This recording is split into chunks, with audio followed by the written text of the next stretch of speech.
Bismillah, alhamdulillah, wa salatu wa salam rasulillah, sallallahu alayhi wa sallam.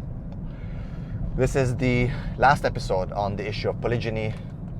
I've done a lot of posts, a lot of comments that I shared, a lot of opinions of people. I've tried to show, of course, I was leaning more towards the positive aspects of polygyny, while the comments of the people were more towards the negative because they're coming from women. But anyway, what I want to do is, I want to give in this series, in this episode itself, the summary of a lot of the points that I posted.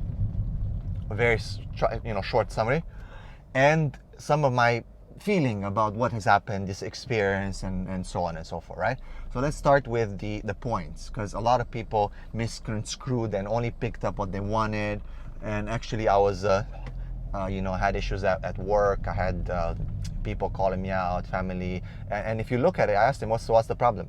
They could never pick out an actual argument. They just kind of listened to something or saw something, and then they just lashed out and start complaining. There was official complaints going on against me, and so on and so forth, which is okay. I don't mind. I mean, as I said, I've been threatened, death threats by the Romanian community many times, and this kind of stuff, it doesn't intimidate me at all. And I think it's a great lesson for everyone to learn, that whenever people are going to talk about certain things that are within Islam, I mean, you're like, no, it's not. It is within Islam because it's in the Quran, it's in the Sunnah, it's the practice of the Prophet. You cannot deny that it's not in Islam. Whenever people are going to talk about what people don't like, and that's why people stopped, and that's why Islam changes over the past decades. That I've been Muslim for a decade and a half, and I've seen huge changes in Islam on those fundamental issues. The issue of hijab, the issue of polygyny, the issue of jihad, the issue of salah. Okay, that's an issue. Yes, I think it's not. It is. There's many groups now that have left salah, and other things that we hold so dearly in Islam as part of fundamentals that have changed.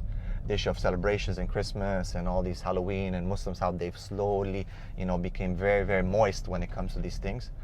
The Muslim communities, the LGBTQT agenda, and how now there's all kinds of disclaimers. People are joining hands, and they say we don't agree, but we support their rights, and all kinds of stuff like that. Okay, and of course you understand, because the problem is when people squeeze you and there's a pressure, then when the real person comes out. And that is why one of the great men that I somehow respect to an extent, he said, you really know a lot about yourself. You learn about yourself a lot when you're in a fight, when you're in conflict. That's when you know when the real person comes out. And who is that real person? That's when you know if the guy that you think you are will show up. Okay? That's when you know you're going to see who you are. Okay? Who's going to show up during a fight, during a conflict, when people squeeze you.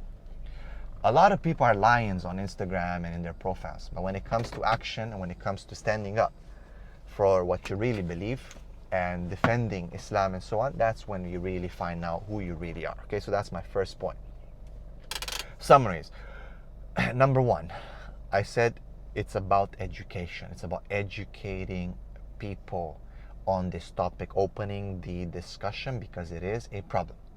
Number two, I've given a lot of disclaimers. A lot, and people still chose to ignore them. Number three, I did not advocate for the evil man doing evil polygyny and oppressing women and criminals and men who take the women's rights and money and all these problems that the communities are facing, and why I actually open up the subject in the first place to deal with this issue. Okay. Number four, I spoke and I gave a wide variety of different experiences, including positive experiences of women who are in polygyny, and I got lashed for that, and the women tried to censor those women. Any comments that sisters would support polygyny or say it's from Allah, or women will smash it down.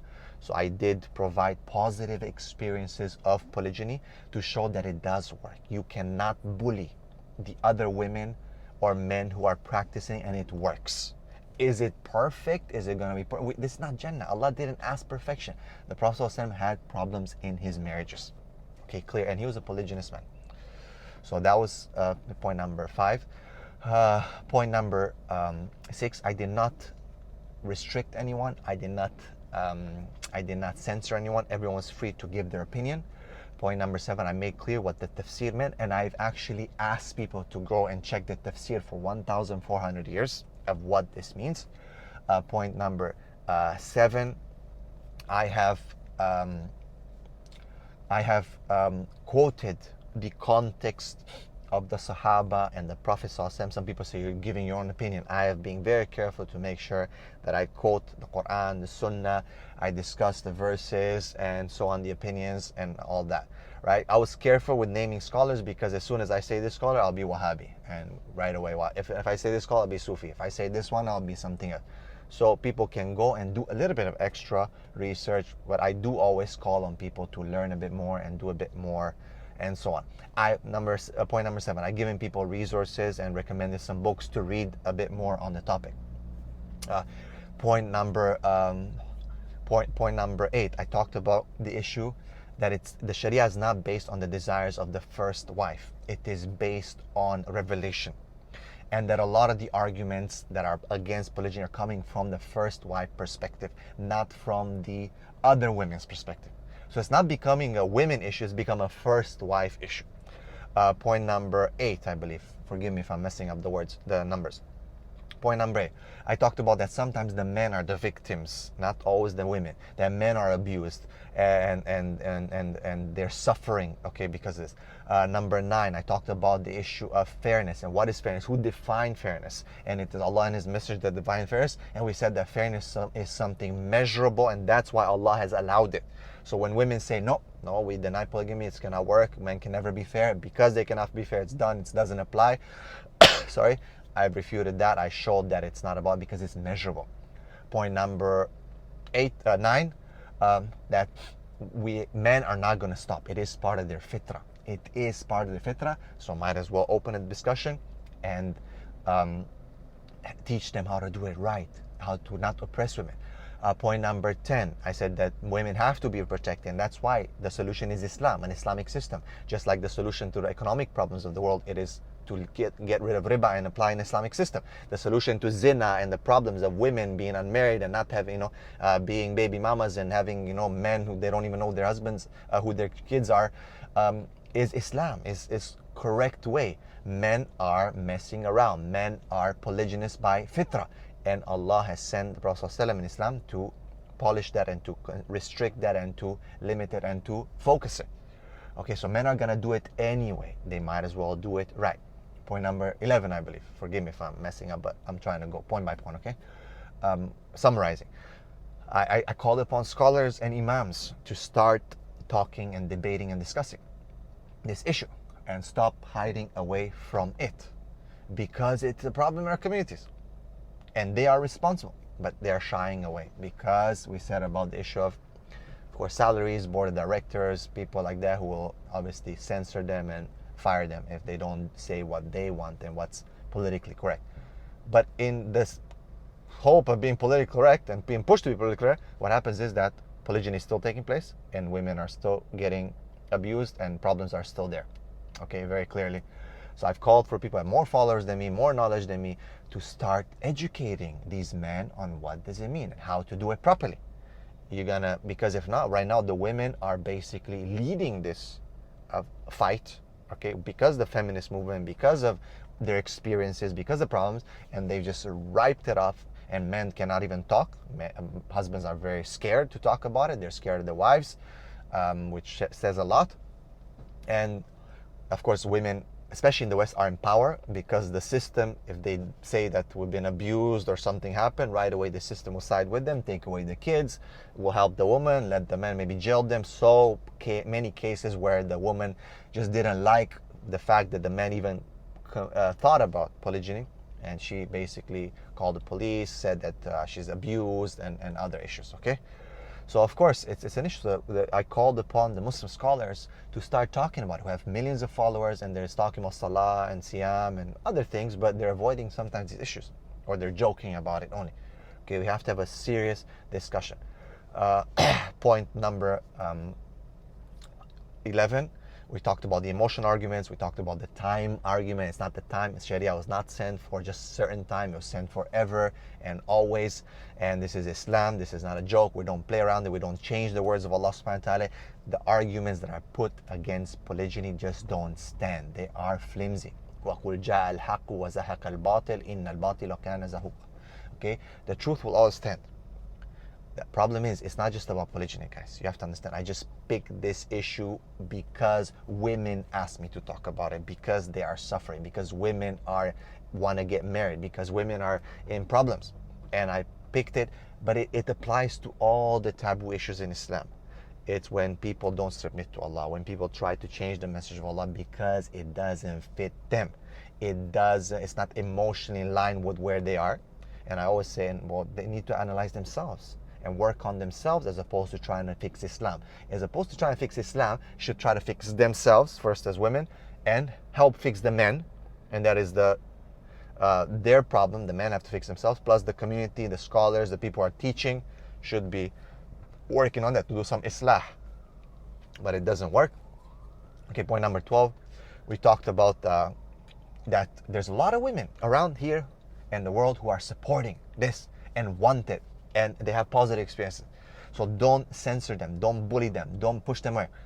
It's not, think about the woman who has been searching for 17 years to get married. Think about those women who are coming and say, we're ready to accept polygyny. Let's do it right. Some women are willing to give up some rights because they have their own finances and so on. You can't. I gave the advice of Sauda, of the concept of what happened to Sauda radiallahu anha. She gave her night for Aisha radiallahu anha just to stay married to the Prophet sallallahu alaihi wasallam. These women, don't judge them. It's their prerogative. Like, it's your prerogative. Okay, point number 13. I said, if you don't want to be involved in a polygamous marriage, don't. Make it clear before marriage. But don't bully these women and don't speak for them. It is their right to do what they want, as long as they do it properly. As long as our system works, and it's their choice to do what they want. If they want to be in polygyny, and a lot of them are, and it works well, and I've said some of the comments, I showed you some of the messages, it works for them. If it doesn't work for you, it's a different story. It's not black and white. It's situational. It can work for someone, it cannot work. Why doesn't it work? Why it works? It all depends back on how Islam is applied. And again, it's something measurable. Okay? So point number 14, I believe, right? Yeah, so the issue of women, if they want to, it's up to them. If they have their own livelihood, they can choose to just for the marriage, they can choose to have their own independence. It is still their prerogative to do that. If they want to, if they want to, they're fine. They want to be a fourth wife, and so every 4 days they get to see their husbands because they're doing something of themselves. That's up to them. Point number 15, I talked about how women can opt out from the beginning. Personal advice, I said, do it before marriage. When you sit at the table before getting married, make it clear to your future husband that I don't want this. Okay, I don't want this, and that's it. Because I can't. We gave the example of Fatima radiallahu anha, because maybe her faith, not that it's weak or something. It's gonna, as the Prophet said, that it will be tested, it will be trialed. A different interpretation as to why. Is it because of Abu Jahl's daughter that happened, and what happened to her experience with when Abu Jahl put the camel guts on the Prophet? This can be debated, but in general, the woman can. But don't bully the other ones who are saying, hey, because I've dealt with marriages and issues where the woman says up the front that I'm okay with polygamy, no problem. Bismillah, if you can do it, you're the man. Okay? So that's point number, I think, 14 or 15, right? A woman can opt out, it's up to her, but make it clear. Even the man, he should make it clear. I will. I don't know. I cannot promise you that I won't. So they don't have to come together at the beginning and avoid all the problems 10 years down the road when the children are going to suffer and all this, because the woman is going to try to break down the husband because of his, and he's bad man, he's a bad husband, he's a bad this, that, and the man will, have issues with the woman. He's going to say she's a bad woman, she's a bad woman, she's a bad. Just avoid all these issues. Do it ahead of time. But don't bully the women who are saying it's okay, it's all good, there's no problem. And there are a lot of these women. And we've seen their comments, and I do receive their messages and their support, and jazakallah khair. So, I don't know, point number 15. So I try to cover, I try to understand, I try to remember everything that I've talked about. We talked about justice, we talked about that, we talked about how, men do suffer. A lot of men, just don't think that men are just bad and just, okay, it's not like that. There's a lot of good men out there who are willing to take care and help. And it is a solution for zina. It is a solution for the society, the problems. Men will naturally do it. They'll practice it either lawfully, as in the law of Allah, or unlawfully. Okay, they will. And for those who don't do anything in this, we talked about there's addiction. A lot of them are doing all kinds of stuff. And then the man, every time you sit down with the man in the brothers gathering or in meeting, this subject always comes up.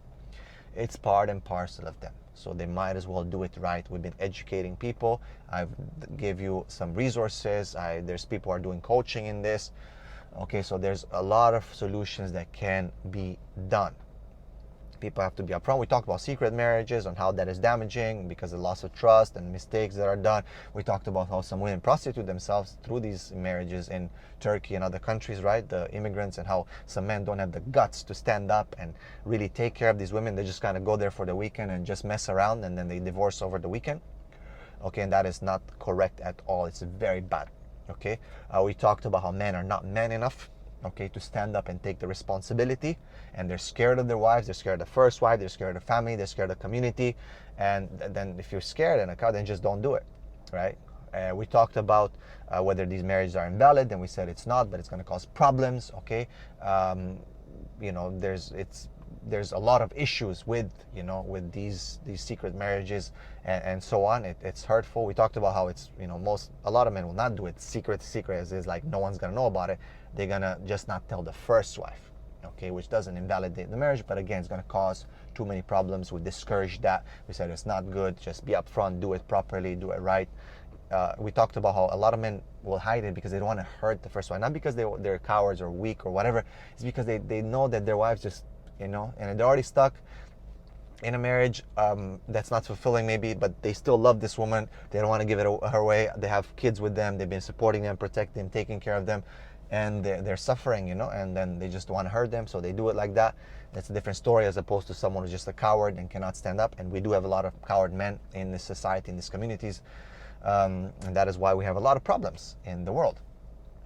We talked about responsibilities of men, but also of women. We talked the reasons why some men would go out and do it and just get married again, and we talked about it's not necessarily a problem with the woman, it's their fitra.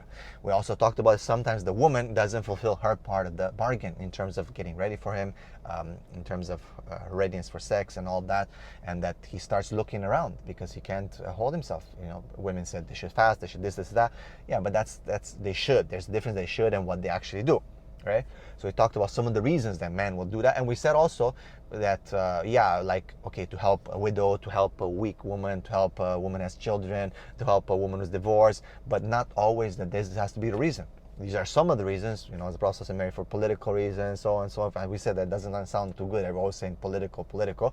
It should be for love, it should be for passion, it should be for protection, it should be for chastity, as Allah says in the Quran.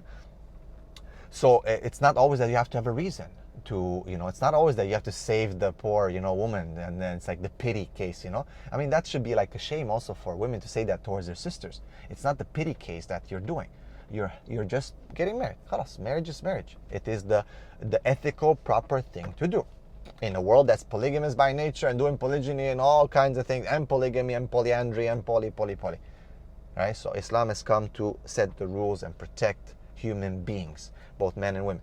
We talked about how, you know, women have to be protected. We gave that, and the women complained to the Prophet ﷺ. They would go and talk to him. We need our leaders to step up, our qadis, our judges, our community leaders to step into this issue and solve the problems, where the women can go to them and they can call the husband and they can sit them down and mediate and discuss the problems, not just like hear and say, not just like this is my experience, so you take it like that. It's very subjective. It has to be objective. It has to be done properly. Marriage counseling, marriage problems, if there's community members need to get involved.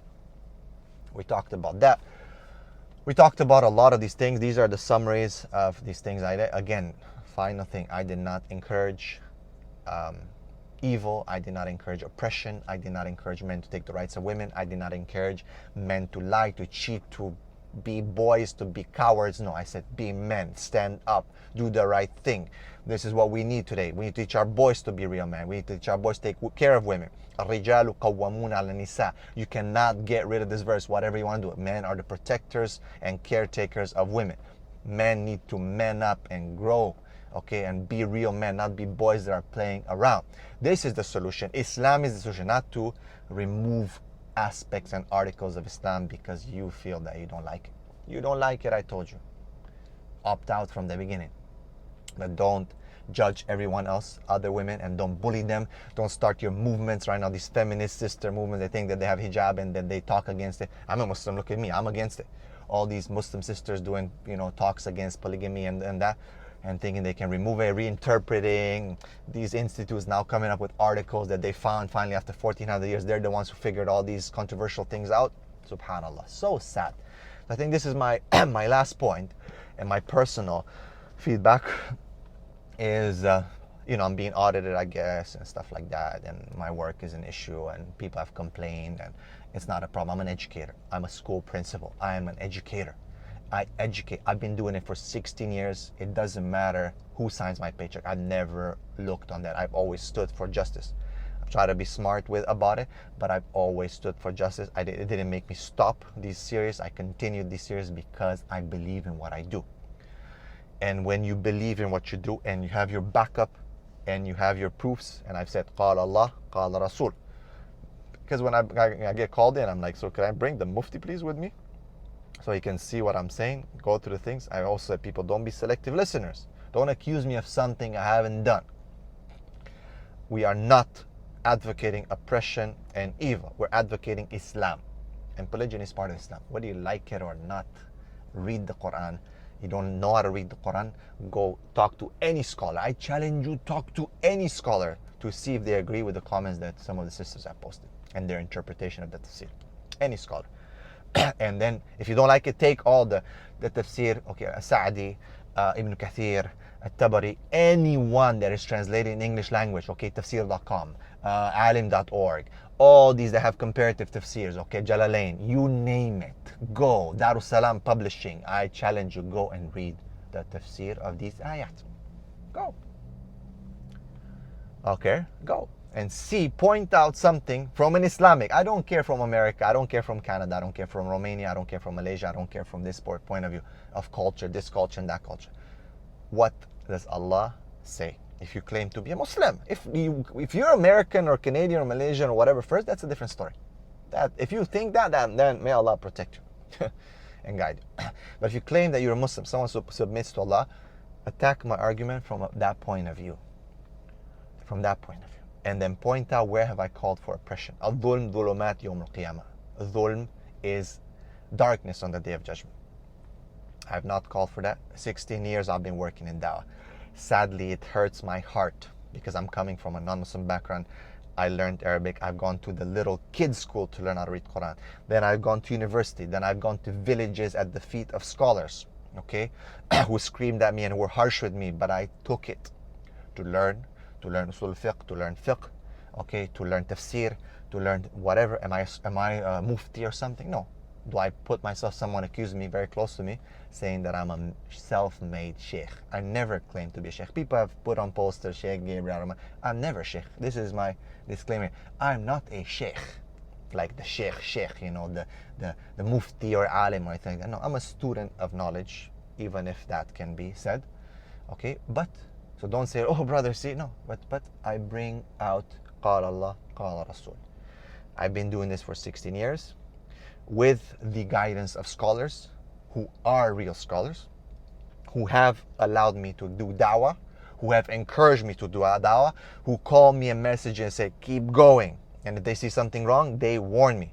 Barakallahu fiqh. Many of them. I'm not the one to name because, again, I'll be labeled. Just recently, one of my dear respected sheikhs messaged me and he said, Jibreel, you made a mistake here. I said, Sheikh, Jazakallah, I removed it. These are people I respect. These are people that have advised me years, over a decade and a half. I've been studying Islam from day one. And my question is, what have you done? I'm not trying to push myself. I'm not trying to praise myself. No, that's not what I'm trying to do. What I'm trying to say is that, it doesn't mind what people do. It doesn't mind if I'm going to lose my job or someone's going to cut my paycheck or something like that. It doesn't matter to me. It never mattered. It didn't stop me. I've talked about many things over the past 16 years that people have attacked. I've talked about the apostasy issue when we started Iqra. People wouldn't want us to talk, to tell them that people are leaving Islam. They said, don't talk about this stuff, man. They were coming to us angry. And we wrote over 250 articles refuting Orientalists, and people are attacking Islam, and specifically about the life of the Prophet ﷺ and his marriages and polygyny and the attacks that they have, because they always attack the Prophet ﷺ on this issue. And people have come back to Islam because of our work. People have come back to Islam because of our work. So walillahi alhamd. To Allah belongs all praise. Okay?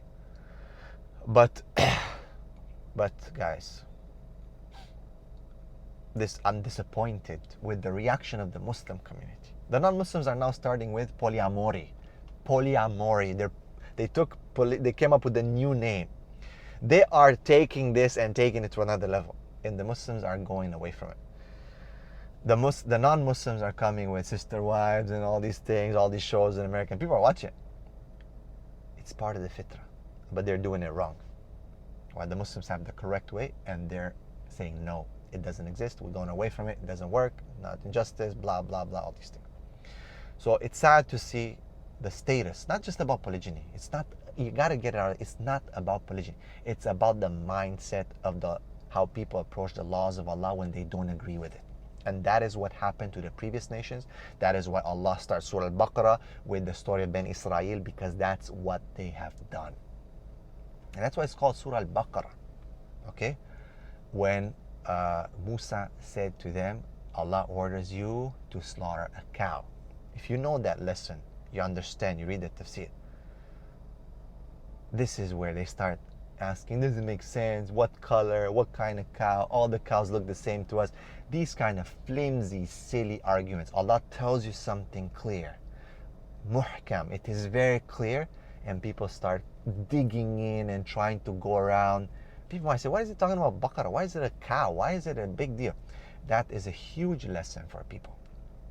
Because Allah says something simple that to them might not make sense, and then they start asking and not agreeing and then they read. I really encourage everyone to read Surah Al-Baqarah and this issue.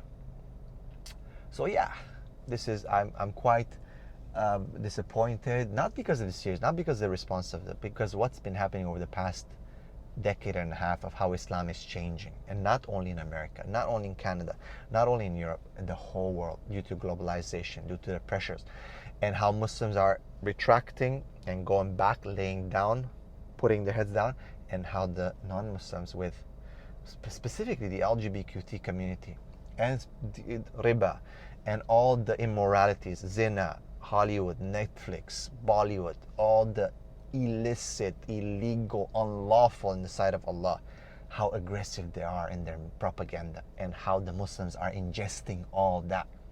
But yet when Allah says something, then they say, no, we don't like this doesn't work. The same people who are looking and watching and absorbing and consuming the filth that's coming out are the same people who are fighting. So of course they're gonna fight it, because they've been consuming things that are against it. And then it'll reach a time, guys, mark my words, where we're not gonna recognize ourselves anymore, unless, as the Prophet said, you hold on with your molars, you bite on it to the Quran and the Sunnah. This is the path. This is the way. People don't like even to hear these days anymore Quran and Sunnah, because they're gonna say you're an extremist. So I think the last thing that I want to say, why I was disappointed, is because of the personal attacks that have jumped on me. Even the people that I posted talking about it, these sisters and the African brother, people start saying, I know these people, they're hypocrites, they're this and that. Personal attacks right away. You are like this, you are like that. Instead of talking about the actual issue and addressing the argument, they go for the person. And that's what happened about the Prophet. People cannot refute the Quran, they cannot refute Islam, but they will attack the personality of the Prophet. If you do any research online about Islam, you'll find the filth that till today people are spilling against the Prophet, attacking why he married Aisha. And the Muslims have to keep changing the hadith, changing the Quran, changing the history. And this is called yuharrifuna kalam Allah. They make tahrif. They change the scripture, and that's what has happened to the previous nations. Now, because the Quran is protected, they cannot actually change the script, but they'll change the interpretation. And there's already systematic action by different governments to do that already. And it's happening. And we're not going to recognize ourselves. So the personal arguments that have been, that's probably the most disappointing thing. That people have personally attacked me and have personally attacked people, as opposed to the arguments, as opposed to trying to solve the problem and trying to jump on the wave of education and the discourse and respectful. The insults that have come through from so-called practicing Muslims, this is what it is. And the accusations, the lies and accusations from people who consider themselves professional, and they're trying to put words in the mouth saying, you said this while it's never been said, and you've done that while it's never been done. But because they cannot handle the argument, they will shoot you down, because that's what it is. If you cannot hit the message, the messenger, it's easy, right? Because he's right there. Discredit the person. Discredit the person. So yeah, it's been an interesting experience. A lot of people told me to stop. I didn't stop, because I don't stop. I've been a fighter my whole life. You don't know me, what I've gone through. And this is by the blessings of Allah. And that is why, alhamdulillah, Allah, maybe because of this, Allah brought Quraysh to Islam. Some of them because of their bravery, maybe Allah brought me to Islam because I never give up throughout my life, all the difficulties, and I suffered a lot. And Allah knows the best, and those who know me know what I'm talking about. And alhamdulillah. But I always say one thing, last thing. I don't have anything in my heart against anyone. I don't, because I understand that it's not your fault necessarily. You have your own fault, but it's not just your fault. There's so many different elements, and we're in a very tough time, and we need fighters, we need warriors, we need intellectuals who are going to fight against this. And if we don't start raising them, bringing them up, we're going to get smashed. We're not going to recognize ourselves. They will change us.